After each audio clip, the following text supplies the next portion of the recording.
Welcome to the Inspire to Invest podcast, where we're sharing stories from real estate investors and how investing has changed their lives. This episode of Inspire to Invest has been brought to you by Dijon Properties. Hey everybody, welcome to the Inspire to Invest podcast. I have an amazing guest today named Mimi Fee. I believe I'm saying that right. I'll give you a little bit of background on Mimi before she goes into her story.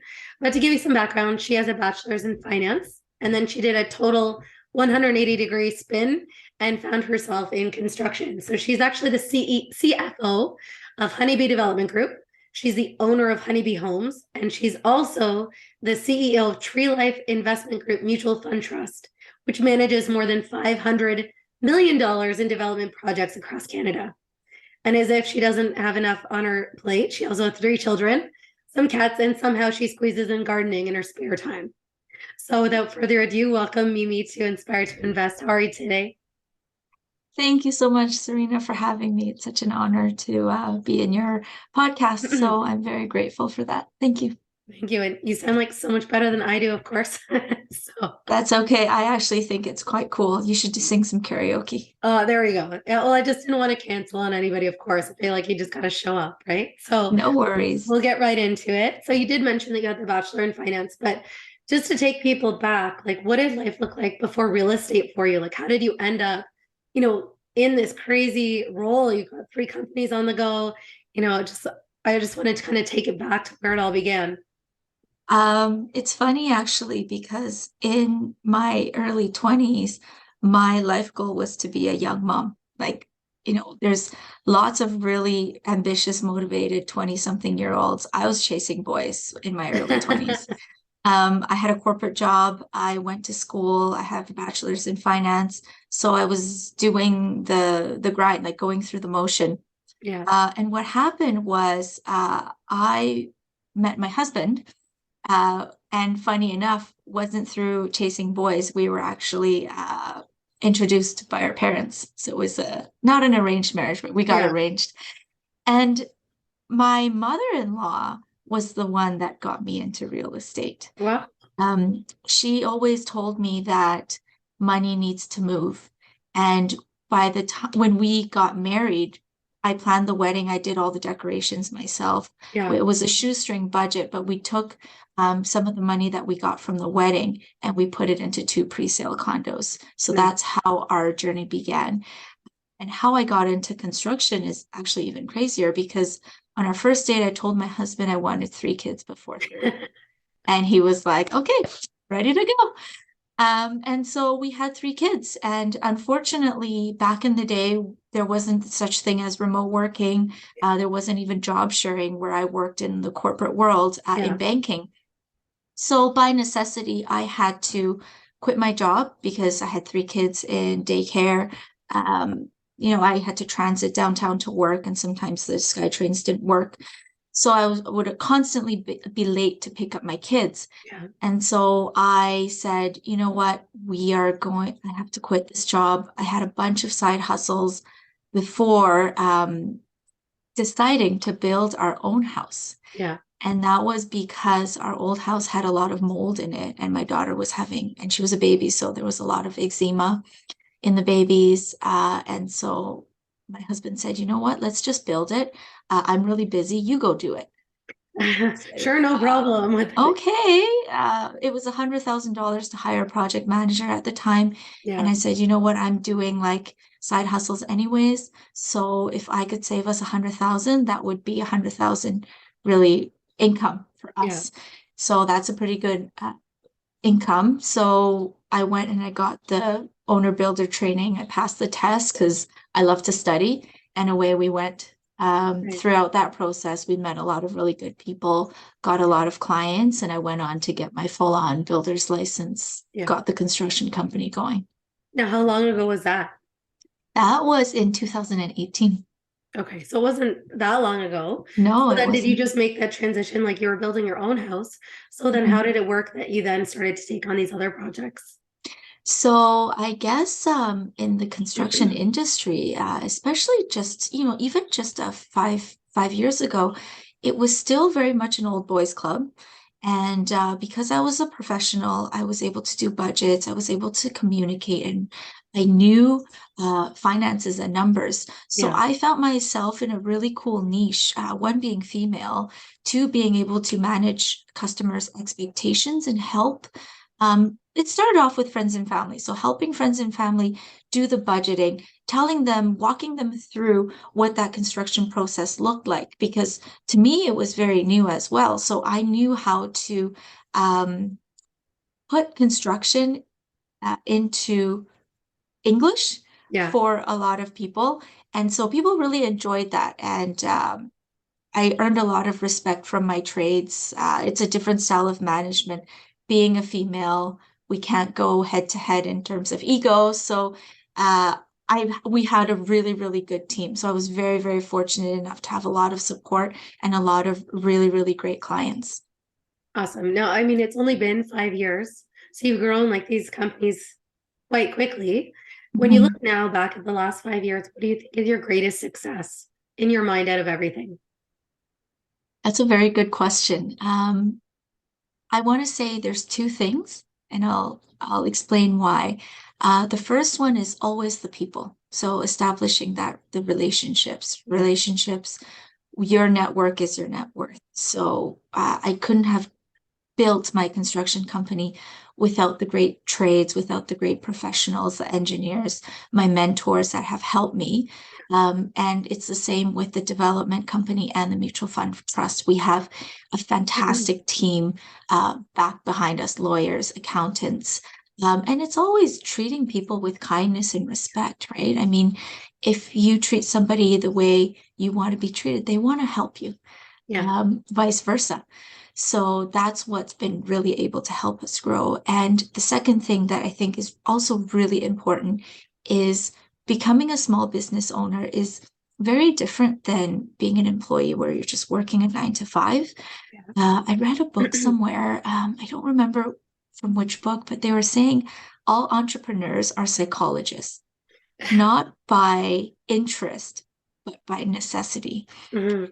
So throughout this journey, I think the biggest thing I've gotten out of it was my own awareness in my own mindset, my shortcomings, where I have psychological or emotional blocks and how Yeah. I deal with that. So I think those two are hand in hand the most important. Nothing technical, it's all in here. Well, I think that's a good way to look at it because I'm pretty sure I've also read that entrepreneurs can be like psychotics. Those are A little crazy bit. to take these risks and like just the way that they grind things out and stuff like that. So maybe I got it wrong. I think it could go both Psychotic, ways. but we're also go-getters, Yeah, right? And absolutely. and Yeah. I think it's psychotic for, risk adverse people to think you're Yeah. crazy. Compared to But the I'd average like to person. Yeah. exactly, right? Like, but I Yeah. think we love it. Like my mom always says, "Oh my God, I'd be so stressed out if I were you." And I go, "Mom, think about the flip coin. I'm so productive. Yeah. I get so much done. Yeah. It's not stressful. It's Yeah. productive." Well, it's like what they say, like if you want something done, ask a busy person to do it, right? So I think Yeah. you're a great example of that. Now in the past 5 years, I'm sure it hasn't all been smooth sailing. So what would Mhm. you say are some of the biggest challenges and obstacles that you faced? I think as an entrepreneur, I mean, every day is a challenge and an obstacle. Like just being able to put on very many different hats. But I think it all goes back to mentality as well. So let's put it in the real estate context. So sometimes when we're doing developments, it's a world like it's unknown.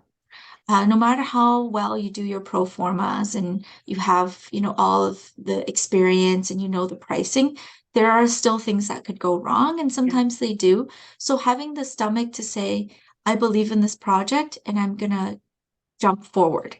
Um, and whatever happens during the project, it doesn't matter because I've made that decision with all the information that I had at the time, with all the due diligence that I did, and I'm okay. Yeah. So I think it's two parts again. I like to break it down.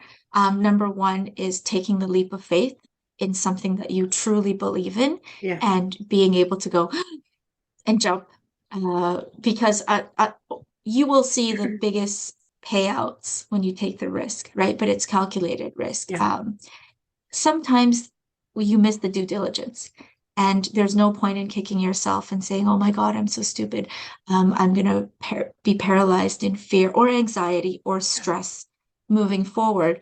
But the second point to that is, if something does go wrong, adjust your mentality and push forward, because it is what it is. So you can make the most of it, and find ways to get around it, be creative, Yeah. or you can wallow in fear and anxiety and really be upset and not take any other projects on in the future. Yeah. Yeah. And I think it's smart to look at it from the perspective that you can't control what happens, but you can control how you react to it and how resourceful you are, and how you pick up the pieces and move on, really, right? So with that Absolutely. said, we'll just take a really brief break for a word from our sponsors, and then we'll be right back. The Dijon vision is to add value and create beautiful spaces that make a positive impact. We transform homes and lives and believe that everyone deserves a beautiful home.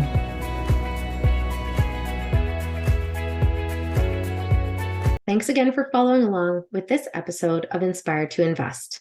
In addition to real estate, investing, and running my own brand experience agency for 18 years, I also published a book called The Accidental Entrepreneur in October of 2021.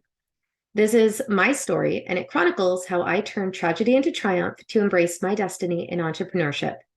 If you're interested in picking up a copy, you can find the link at serenahomesrealtor.com, and you can also find my link tree with all of the retailers in the details below. Thanks again for your support. Everybody, welcome back to the Inspired to Invest podcast with Mimi here, talking about her experience as a land developer and all the things that she's achieved in a fairly short window of time. So we're talking a little bit about your successes and your challenges. What do you think is the craziest thing that's ever happened to you so far? Okay, so for a lot of people, every day is crazy in our life. But we purchased during the height of the crazy hot market, sight unseen, this old bungalow, and it was slated for redevelopment. So I saw some potential in there. It had a view of the ocean on Vancouver Island. So we're like, okay, no problem. It's pretty easy. We'll lipstick that thing. We'll put it on rental for a little while we do the rezoning and the redevelopment. So super straightforward project. We could get a lot of density out of it. We go to see the project once we completed, and then there was this one room that was locked, and I had hired some boys to come help me clean and do some demolition. So they're like, well, none of this big lump of keys open that room. And I'm like, oh my gosh, like it's either treasure or a dead body. Yeah. And so I'm like hiding behind them, and I said, open it up. Like so we unscrewed the hinges of the door. We opened it, and we found a entire room. I think that room was probably 10 by 15. So it was quite large, and it was completely filled from floor to ceiling in used cat litter. Used. The smell of that house. Oh my gosh. And so the boys are like, we're not touching that. And I'm like, no, Why you would have. anyone put that in there? So it turns out from the neighbors that this bungalow has been a rental for as long as they can remember. Yeah. So the sellers who sold us the property were also investors. And they, I guess, I don't know, for whatever reason, didn't end up developing the project. Yeah. And they made quite a good lift in the height of the housing market. So they just sold it off. So they had no idea what was in that room. They just knew the house stunk.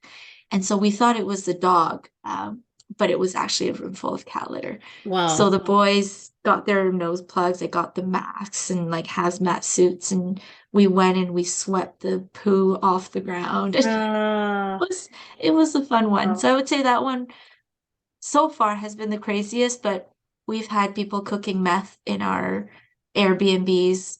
We had some mental health mental health issues with our tenants, and they did a bunch of random stuff. Like they stole all our linen and threw them into the bushes. They didn't steal the stuff, they just threw them everywhere.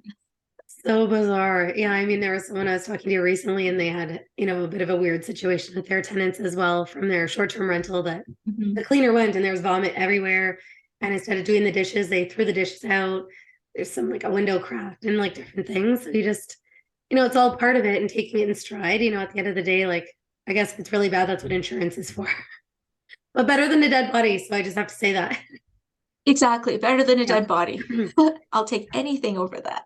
Now, obviously, like when you're in this role, especially when you're leading a company, you've got to be the one that figures things out. But when you look at the mentorship and coaching that you've had, what is some of the best advice that you've been given? That's a good one. So many. But I would say the biggest thing, again, I'm going to go from like one very tactical and one a little bit more abstract. So the most tactical advice that I got was actually from my mother-in-law, I mentioned earlier. And she always says that money needs to move. So you shouldn't have money just sitting there. It's the velocity. Yeah. And then I relate back to my schooling days. There's an economic term called the money multiplier. So as the faster the money moves, the more that it can do for you. So we've really taken that to heart when we started our real estate investment journey, is that we have to keep our money moving. Yeah. So we put it in a property, then we take it out and we do something else with it. Yeah. We take out the line of credit. Now we've learned the infinite banking concept. So your money can be used several times over. And the other advice that's a little bit more abstract is, and it's really abstract, is and I've been trying to embody this into my own relationships for everything, not just for business. And it's approach everything with love and compassion. And I want to kind of elaborate why. It's because there's a lot of negativity in the world, and we've learned, Serena, you and I were part of the same mastermind, so we've done a lot of stuff on mindset coaching. Everybody has blockages and nobody shows it in work, but yeah. I noticed that once you approach anything, even if somebody has screwed you over, and you break down that wall with love, and once that happens, then you have that relationship and people are willing to help. Because entrepreneurship, business, investing, it's a lonely road, and it's hard if you don't have a good tribe, if you don't have a good team of people that are willing to help and collaborate. There's no way you can succeed as an entrepreneur, at least a high-performing entrepreneur. You could be a business operator, but being a business owner really takes a team. Yeah. So you have to love everybody, accept them for who they are, be compassionate, and you'll get that in return. And then things happen. Beautiful things happen. Yeah, no, agreed. And I guess looking at things in terms of your goals. So would you say, as you're building this business, is there something specific that you're working towards that you would, it doesn't mean that you stop there, but is there something that you would perceive as your pinnacle or your financial freedom number? And it doesn't even have to be like a physical number, but it could be, whatever that means to you. For me, I think I just love what I do so much that I am okay working until I die. Somebody was saying I would screech to the coffin like, and then drop. But I think I would like to achieve something that, I guess how I should describe it is how it would make me feel. So in my perfect day, I would love to be able to go out, water my garden, play with my cats, hang out with the kids, but still be on the board of advisors to run this real estate company. So I love being on site. I started off in construction. I love construction. So I love visiting my sites. I love finding creative solutions to build things, how to make things better. So that would be the ideal. There's no number of doors, but also I would love to be able to have my team and my group of investors to be able to achieve their own freedom number or freedom day or freedom feeling along with me. Yeah. So for a lot of our employees right now, for example, for one, we just had a discussion this weekend, and he said he loves an outdoor kitchen. He could, because he likes crab. So I said, you know what? That will be my personal goal as well, to build you a house with an outdoor kitchen so we can eat crab together in the backyard. Yeah. So those are the things that really make me tick and make me happy.